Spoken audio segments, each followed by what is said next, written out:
नमस्कार अमरावती.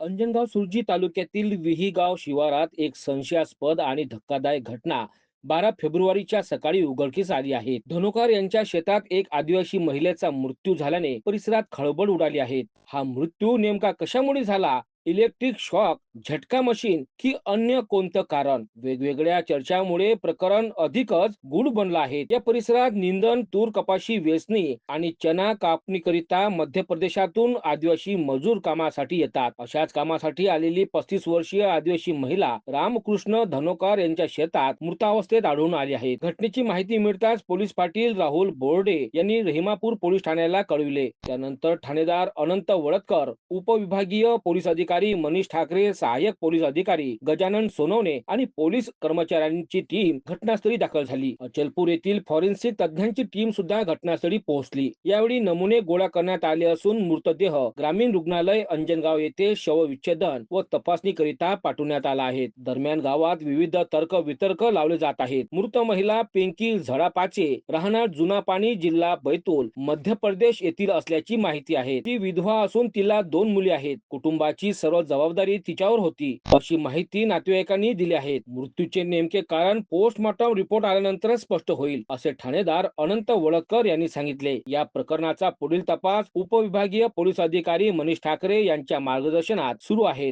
तोपर्यंत विहीगाव शिवारातील आदिवासी महिलेचा मृत्यू अनेक प्रश्न अनुत्तरित ठेवून गेला आहे. तुम्हारा कौन है? मेरी हाँ? उसके भाई की बहू है वो। भाई की बहू। हाँ, तुम्हारा नाम क्या है? सगे भाई की बहू है। सही, सगे भाई की बहू। हाँ, तुम्हारा नाम क्या है? तो दमला रमला, दमला दमला दमला। फिर अब तुमको कैसे पता चल गई? तुम्हारे साथ में थे काम को? नहीं, किसका फोन आया था? परपुल का फोन आया तो हम इधर आए हो गए। देखने को। उनके साथ कोई नहीं के रिश्तेदार उनके? तुम ही है क्या? कोई नहीं था। कितने दिन से इधर थे? क्या मालूम, पता हमको नहीं मालूम हमको। ही नहीं। हो गया।